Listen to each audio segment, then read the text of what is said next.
Let us see the students, neat topic. Derivation of potential energy of a spring.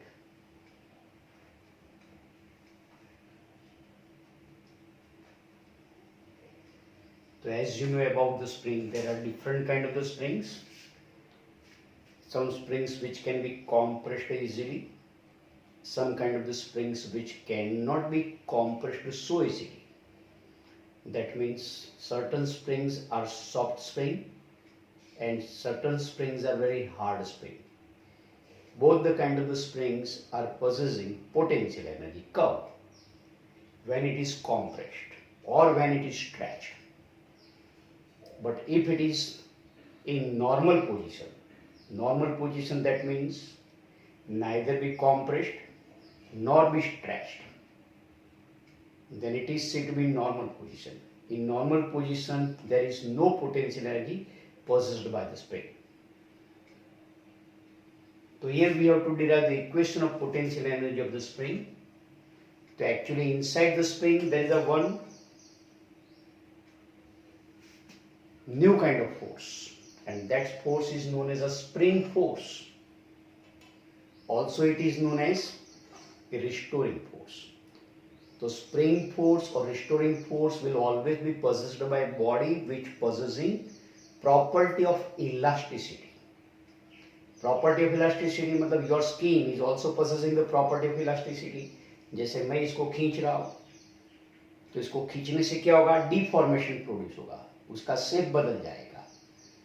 और जब तक मैंने खींच के रखा है तब तक ये स्किन में एक नया फोर्स डेवलप हो रहा है जो स्किन को अपनी ओरिजिनल शेप में लाने का ट्राई कर रहा है। And that kind of the force creating inside the skin is known as restoring force.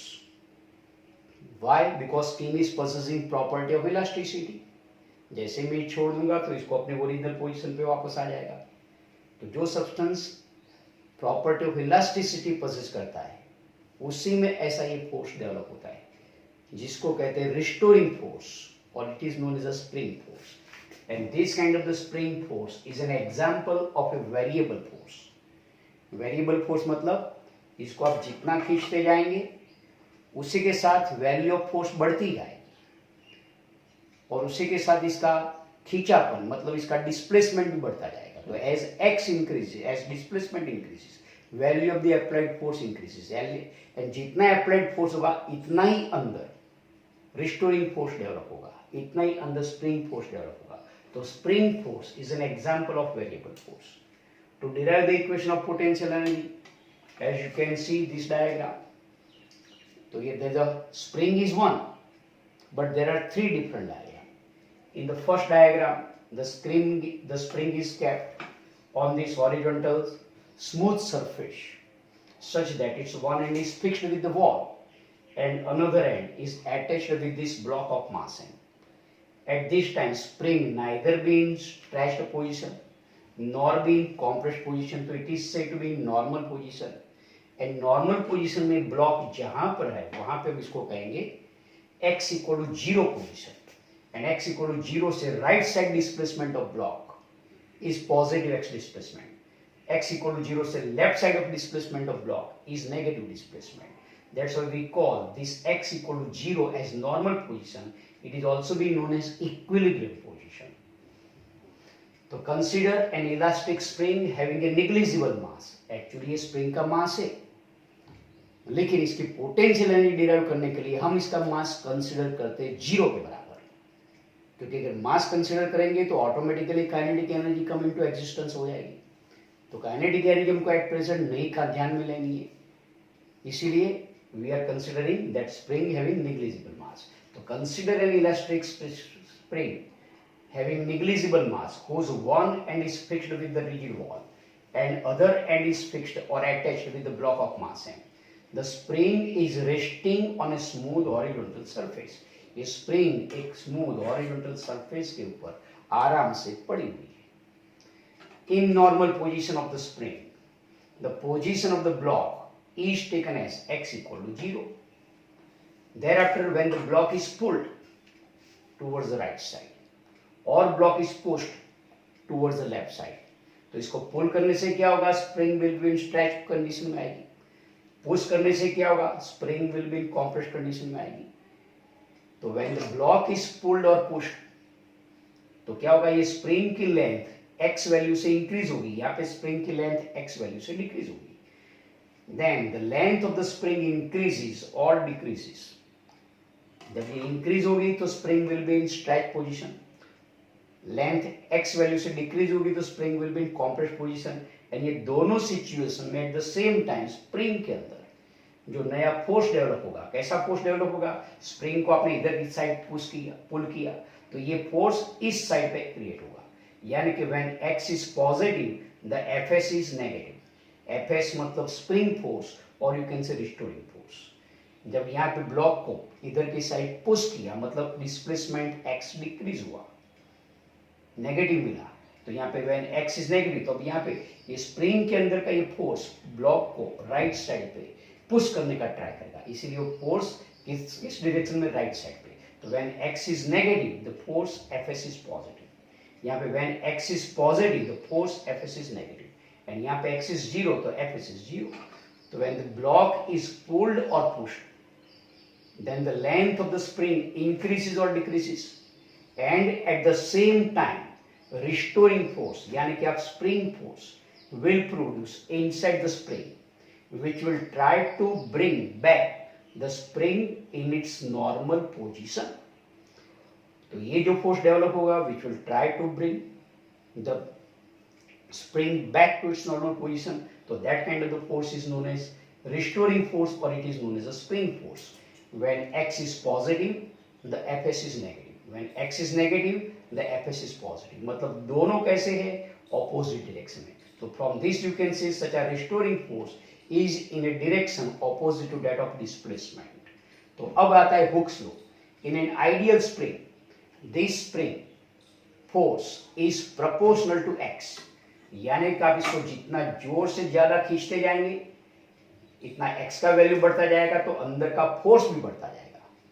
तो this force Fs is proportional to x, as x increases Fs increases, but in a direction opposite to that of x, where x is what, तो x equal to zero से right side block का displacement, x equal to zero से left side block का displacement, तो where x is displacement of the block from the equilibrium position यानी x equal to zero से, and this x could be positive, तो इस तरह का x पॉजिटिव, इस तरह का x नेगेटिव और negative. and this force law is called what, the Hooke's law। कौन सा force low, the spring force which is proportional to x but in a direction opposite to that of displacement is known as a Hooke's law। So mathematically it can be written as Fs is proportional to x but in a direction opposite, इसलिए minus sign, that's why this Fs is equal to minus kx। So what is k? K is proportionality constant and this proportionality constant is known as force constant of a spring। What will be the unit of force constant? आप k की equation बनाइए तो k equal क्या मिलेगा, f upon x। f किस में होगा, Newton में, x किस में होगा, मीटर में। तो क्या मिलेगा, unit is newton per metre in MKS system. In CGS system it will be dyne per centimetre. Now be remember, अगर आपके पास कोई स्प्रिंग बहुत ही हार्ड स्प्रिंग है तो उसका k का वैल्यू ज्यादा होता है, k is large, force constant is large. अगर कोई स्प्रिंग बहुत ही सॉफ्ट स्प्रिंग है, आराम से आप इसको कॉम्प्रेस कर सकते, आप इसको स्ट्रेच कर सकते, तो ऐसी सॉफ्ट स्प्रिंग है। तो if the spring is soft then the value of k, force constant, is small। spring is hard then the value of k is large। now here we derive the equation by using these three diagrams। in first diagram the spring is in normal position, block is in equilibrium position। in figure B the spring is in stretched position because of the block is pulled outward by applying force towards the right side। तो आप applying force किस तरह से, towards right side, तो restoring force कैसा है, अंदर की ओर, मतलब नेगेटिव एक्स डायरेक्शन में। यहाँ पे अप्लाइड फोर्स कैसा है, नेगेटिव एक्स डायरेक्शन, तब रिस्टोरिंग फोर्स कैसा होगा, ऑपोजिट डायरेक्शन। तो जिस डायरेक्शन में अप्लाइड फोर्स है उसकी ऑपोजिट डायरेक्शन में रिस्टोरिंग फोर्स है। तो as shown in figure B, suppose that we pull the block in outward direction. अब जैसे आउटवर्ड डायरेक्शन में इसको उधर की साइड खींचा तो ये ब्लॉक किधर, x इक्वल टू जीरो से x जितना डिस्प्लेसमेंट, दैट x में भी 5 सेंटीमीटर, 10 सेंटीमीटर, 20 सेंटीमीटर, वो डिपेंड्स करता है स्प्रिंग कितनी हार्ड है या कितनी सॉफ्ट है. इफ x, तो यहाँ पे x क्या हुआ, इंक्रीज हुआ. If the x is the increase in length of the spring, तो इस तरह से स्प्रिंग की लेंथ कितनी थी, इतनी थी, तो इससे कितनी x जितनी ये बढ़ गई. तो if x is the increase in length of the spring, then work done by applied force, we remember work done by applied force. तो ये applied force कितना होगा, जितना restoring force इसमें डेवलप होता है मिनिमम इतना होगा. और you can say आप जितना फोर्स अप्लाई करते हैं मिनिमम उतना रिस्टोरिंग फोर्स डेवलप होता है. Then the work done by the applied force, the work done by the applied force right side direction में, डिस्प्लेसमेंट x भी राइट साइड डायरेक्शन में, इसलिए वर्क डन कैसा मिलेगा, पॉजिटिव. तो work done by applied force आपको positive मिलेगा. लेकिन अगर आप work done by restoring force calculate करते हैं तो आपको नेगेटिव मिलेगा. क्यों, क्योंकि Fs नेगेटिव है तब x पॉजिटिव है, जबकि अप्लाइड फोर्स पॉजिटिव है तो डिस्प्लेसमेंट x भी पॉजिटिव है. Then the work done by the applied force, and applied force कैसा, which is minimum equal to the magnitude of the spring force. इसीलिए आपने अप्लाइड फोर्स का वैल्यू कितना लेने का, ये स्प्रिंग फोर्स के जितना, यानी कि रिस्टोरिंग फोर्स के जितना, is given by W is equal to as this restoring force और spring force being a variable force, you can apply the equation of work equal to integration of F into D X. कहां से कहां तक का, x equal to 0 से लेके x equal to plus X तक का. तो x इक्वल टू 0 से लेके x equal to plus X तक का F into D X. And ये F कितना, applied force, and applied force कितना, towards the right side minimum equal to restoring force जितना. लेकिन राइट साइड है, डिस्प्लेसमेंट x भी इसी तरह से, इसलिए क्या आएगा, प्लस kx आएगा. तो applied force is plus kx into D x. k being constant come outside, integration from 0 to x of x into dx. तो यहाँ पे इंटीग्रेशन की फॉर्मूला के मुताबिक इसका पावर 1 है तो 1 पावर बढ़ेगा एंड टोटल पावर डिवाइडेशन होगा. तो x स्क्वायर बाय 2, तो क्या मिलेगा, k into x square by 2 becoming equal to what, 1 of k x square. तो this is the amount of work done by the applied force on the spring, and that work done is going to be stored inside the spring in the form of potential energy. तो spring को x जितना displacement खींचते हैं तो इसमें potential energy 1 of kx square. इसका उल्टा अगर इसको कंप्रेस करते हैं तो भी डिस्प्लेसमेंट x है, तो लेकिन x का स्क्वायर है इसलिए वो भी कैसा मिलेगा, पॉजिटिव मिलेगा. तो either the spring is stretched और the spring is compressed from x equal to 0 to x equal to plus x displacement or x equal to minus x displacement, then the amount of energy stored is equivalent to work done, and this work done equal to 1 of kx square. That's why this is the equation of potential energy of a spring, U is equal to 1 of kx square. इसमें x की value 0 put करें तो आपको answer क्या मिलेगा, 0. यानी कि जब स्प्रिंग नॉर्मल पोजीशन में है तब इसकी कोई पोटेंशियल एनर्जी नहीं है, लेकिन स्प्रिंग को खींचा है या स्प्रिंग को कंप्रेस किया है फ्रॉम x इक्वल टू 0 से प्लस x डिस्प्लेसमेंट जितना खींचा है या x इक्वल टू 0 से माइनस x डिस्प्लेसमेंट जितना कंप्रेस किया है, तब इसमें पोटेंशियल एनर्जी है. कितनी पोटेंशियल एनर्जी है, 1 ऑफ kx स्क्वायर. तो this is the equation of potential energy. तो you can write this v is equal, this w is equal to v. लेकिन ये v किस पे डिपेंड करता है, x कोऑर्डिनेट पे, because we are considering the motion of the block strictly along the positive and negative x direction.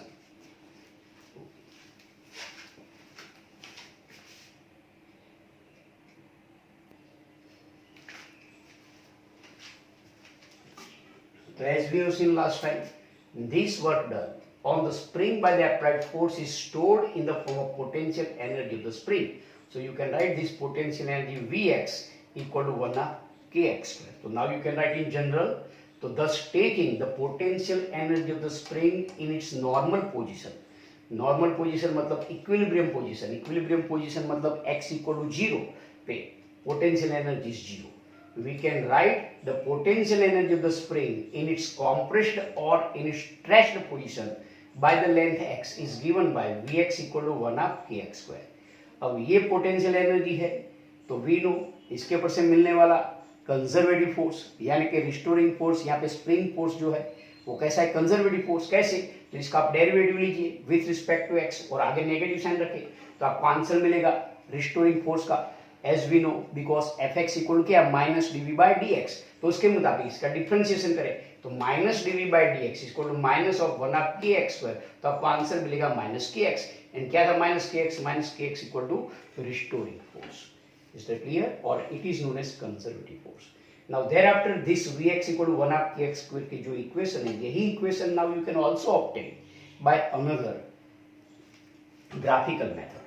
So this expression of potential energy can also be obtained from the graph of the applied force F versus displacement x as shown in figure. तो ये है displacement x, ये है applied force, बराबर। तो applied force यहाँ पे 0, 10, 20, 30, 40, 50, इसी के मुताबिक ये displacement x इक्वल टू 0, ये 10, 20, 30, 40, 50। तो जब यहाँ पे x equal to 50 centimetre, you can say this is equal to 50 newton. तो आपको इस तरह से ये जो पॉइंट्स लगाएंगे तो ये आपको ग्राफ कैसा मिलेगा? Straight line graph. और ये स्ट्रेट लाइन ग्राफ ओ है, तो यहाँ से ए से वर्टिकल लाइन ड्रॉ करो, तो x एक्सिस को कहाँ कट करेगा? बी पॉइंट पे। तो आपको ये राइट एंगल ट्राइंगल मिलेगा। एंड राइट एंगल ट्राइंगल का जो एरिया है, वो एरिया क्या कहलाता है? Work done, according to the earlier method. Work done is equal to always the area under the graph of F versus X. तो here A what is AB? तो this A B is equivalent to the force. तो यहां तक आपको ये force मिलेगा। And force का equation कौन सा? K X. आपको applied force plus K X, restoring force जब माइनस के एक्स, तो अप्लाइड फोर्स कितना? Plus K X. तो A B is equivalent to the applied force. तो यार A B equal to plus K X is the applied force, जबकि O B is equal to X is the positive displacement of the block, or you can say it is equal to what? Increase in length of the spring. Then work done is equal to what? Area of the right angle triangle OAB, and area equal to क्या? half into base into altitude. तो half into base, base कितना है? OB, बराबर, and altitude कितना है? AB, equal to you can write 1/2 x into kx, equal to answer क्या मिलेगा? W is equal to 1/2 k x square is there. तो thus you can have the equation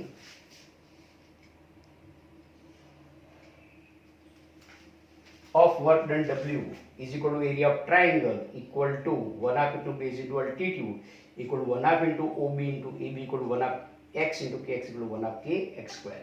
So here the topic of potential energy of a spring is finished. Then there is another topic related with this one.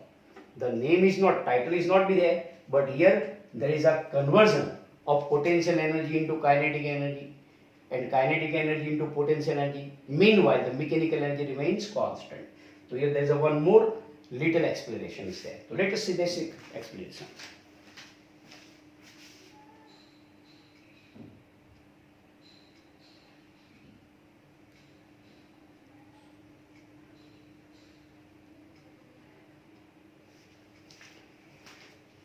Now you can see this diagram again. Same diagram कौन सा? Figure भी था वही, जहाँ पे x equal to 0 ये situation थी।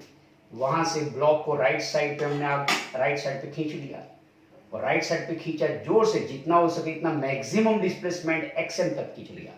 और यहाँ तक खींचने के बाद इसको आप छोड़ देंगे तो क्या होगा? This block will move from this right side position to left side extreme position, left side to right side position, right side to left side position, left side to फिर से right side position. It means what?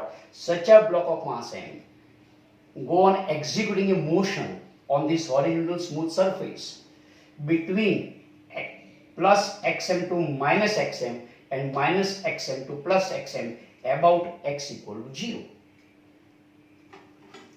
So if the block is extended to xm and then released from rest, तो यहाँ से इसको जब आप खींच लिया, यहाँ से छोड़ दिया, तो जब छोड़ा तब कैसी पोजीशन में था? रेस्ट पोजीशन में। and released from rest position, then it execute a motion between minus xm and plus xm. इन दोनों के बीच में इस तरह का ये मोशन ऐसे करेगा, and its total mechanical energy at any arbitrary position x will be given by the sum of kinetic energy and potential energy. तो that mechanical energy equal to what? Potential energy plus kinetic energy. लेकिन कहाँ पे? At any arbitrary position between minus xm and plus xm. तो मान लो हम यहाँ पे between minus x m plus x position पे लेते, ये एक्स पोजीशन पे कितनी पोटेंशियल एनर्जी? तो यहाँ पे स्प्रिंग थोड़ी सी स्ट्रेच हुई है, लेकिन तब कैसे? मोशन में यहाँ पे ऑलरेडी है, इसीलिए यहाँ पे वो मोशन में होने की वजह से इसकी कुछ स्पीड है, एंड स्पीड होने की वजह से ये ब्लॉक की कुछ काइनेटिक एनर्जी है, एंड साथ में ये spring either in stretch position में होगी, या तो यहाँ पे अगर लेते हैं तो कॉम्प्रेस पोजीशन में होगी, तो पोटेंशियल एनर्जी भी होगी। तो फॉर डिस्प्लेसमेंट x के लिए potential energy 1/kx² and due to its velocity v at this location kinetic energy is 1/mv²। लेकिन अब जब एक्सट्रीम पोजीशन पे यहाँ पे इसको खींच लिया था स्टार्टिंग में, तो ये डिस्प्लेसमेंट कितना था, xm था, तो वहां पे कैसा था, रेस्ट पोजीशन में, एंड रेस्ट पोजीशन में होने की वजह से वहां पे काइनेटिक एनर्जी 0 थी।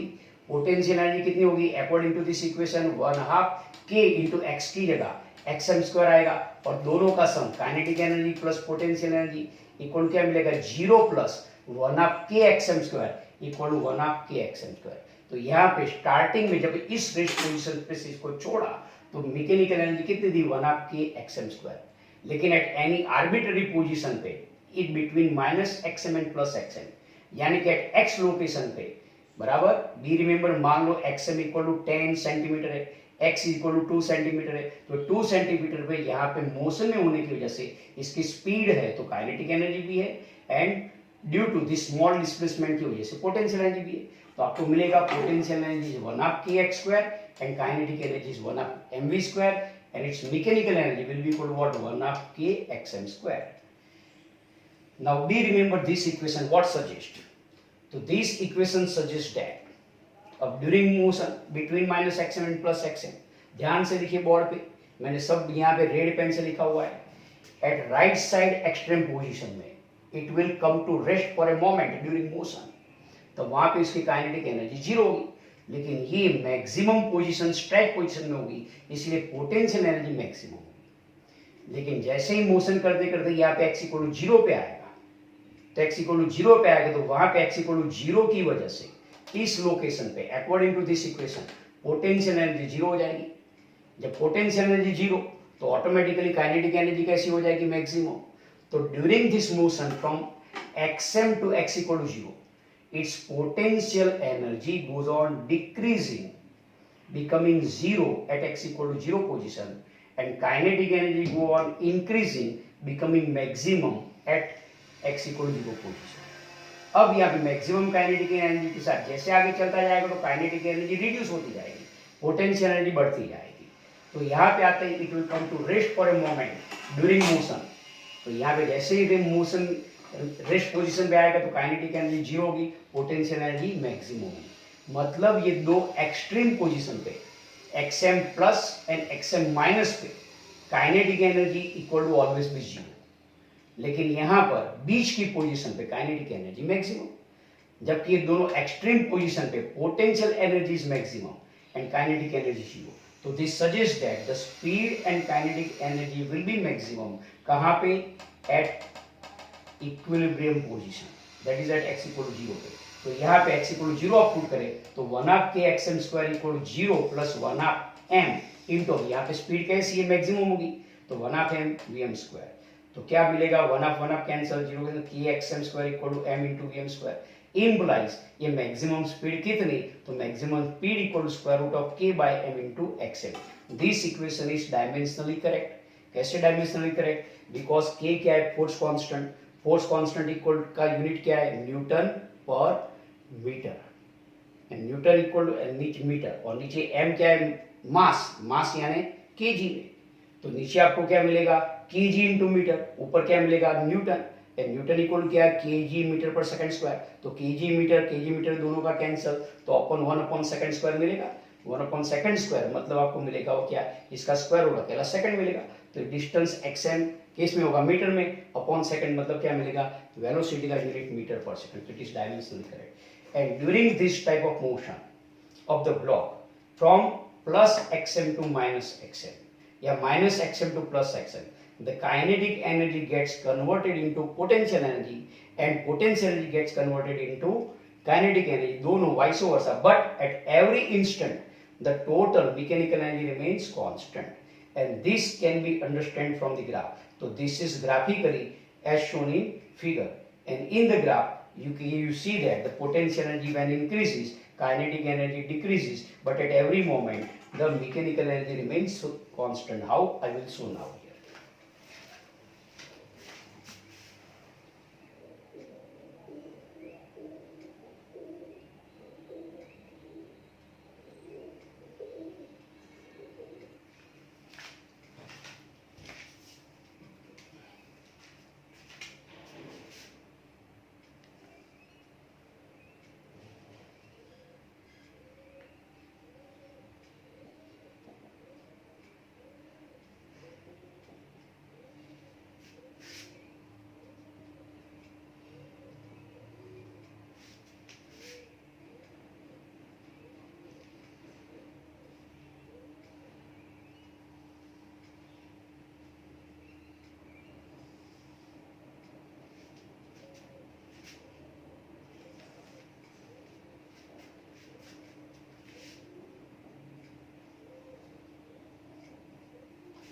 Now we know here potential energy Vx equal to 1 half kx square.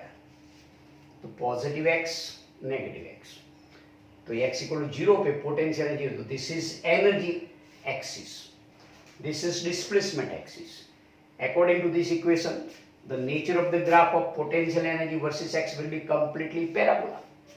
At x equal to plus xm, this potential energy will be maximum. At x equal to minus xm, this potential energy will be maximum, and it is equal to कितनी mechanical energy, तो ये mechanical energy है. Then at every instant, mechanical energy remains constant. मान लो ये mechanical energy 100 है, तो x equal to 0 पे ये 100, x इक्वल टू 10 पे ये 100, x इक्वल टू 20 पे 100, x इक्वल टू 30 है तो 30 पे 100. तो ये ग्राफ है मैकेनिकल एनर्जी वर्सेस डिस्प्लेसमेंट का. And this mechanical energy equal to, as we know, sum of kinetic energy and potential energy. तो इसके ऊपर से आपको काइनेटिक एनर्जी क्या मिलेगा, तो we know this E is equal to k plus B. Therefore k equal to क्या मिलेगा आपको, E माइनस बी इक्वल क्या मिलेगा, E minus 1 half k x square. तो ये क्या बताता है कि जब यहाँ पे according to this equation potential energy जिस फॉर्म में इंक्रीज होगी, काइनेटिक एनर्जी उसी फॉर्म में डिक्रीज होगी. इसीलिए अगर ये एनर्जी एक्सिस और ये एक्स है, तो nature of the graph of kinetic energy versus displacement will be like this one. तो ये ग्राफ ऐसा रहेगा. तो कंटिन्यूस लाइन वाला graph potential energy versus displacement का, डॉटेड लाइन वाला graph kinetic energy versus displacement का, एंड ये straight horizontal line is mechanical energy versus displacement का. तो this kind of the graph increases as value of x increases, potential energy also increases. At the same time, kinetic energy in the same manner decreases, but mechanical energy remains constant. Why? Because it is the sum of kinetic energy and potential energy. Now thereafter we see the next topic. It is also the, as given in your textbook, the conversion of potential energy into kinetic energy for a ball of mass m allowed to fall freely from a certain height, or you can say from the top of the high-rise building.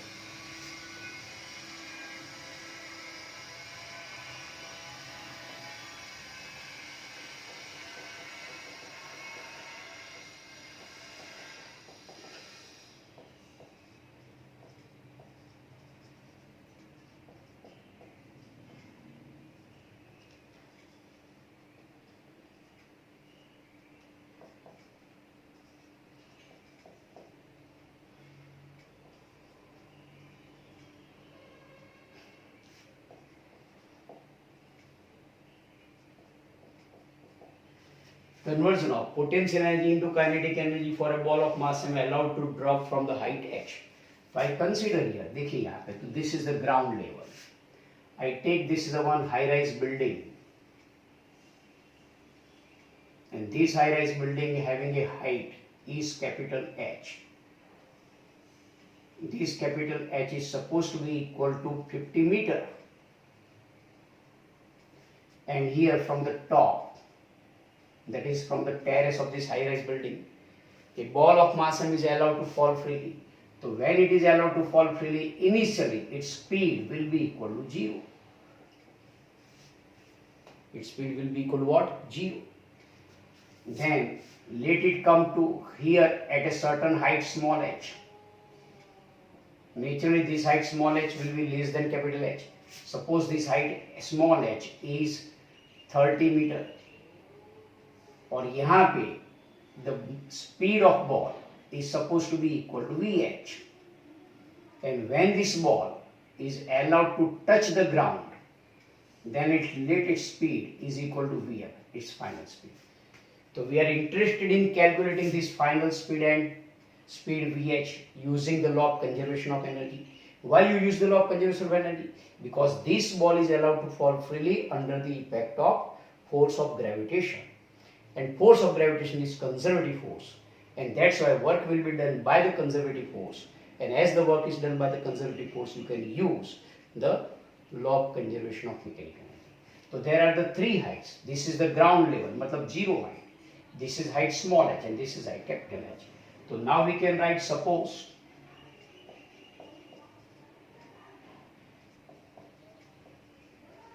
the mechanical energy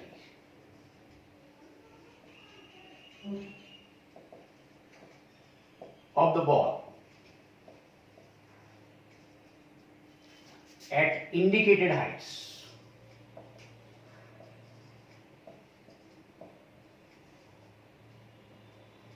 are E0, E small h and E suffix capital H. कौन से indicated Heights? तो E0 कहाँ पे हम consider करते हैं? At ground level पे.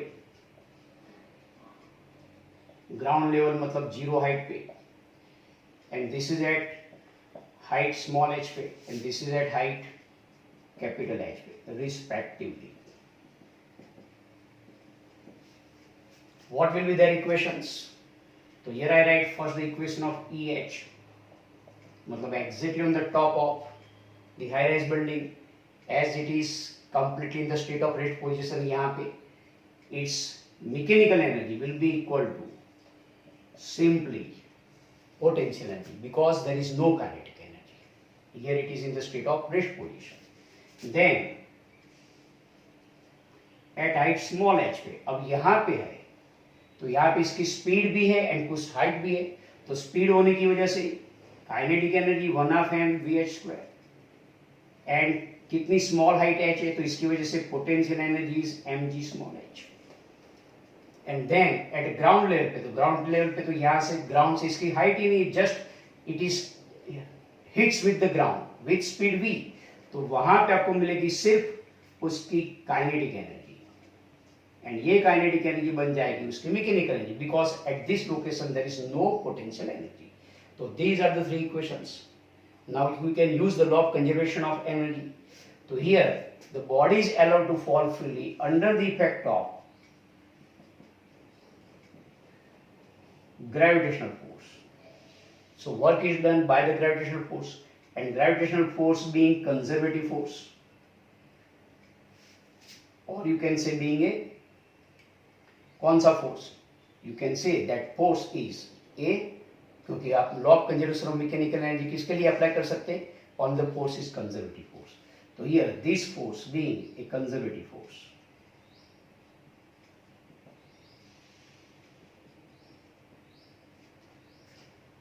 बराबर, you can apply the law of conservation of mechanical energy. So according to law of conservation of mechanical energy, at any point on the path of its motion, mechanical energy remains constant. तो हमको यहाँ पे तीन, इसमें से किसी भी दो को इक्वेट ले लो. तो यहाँ पे भी कंसीडर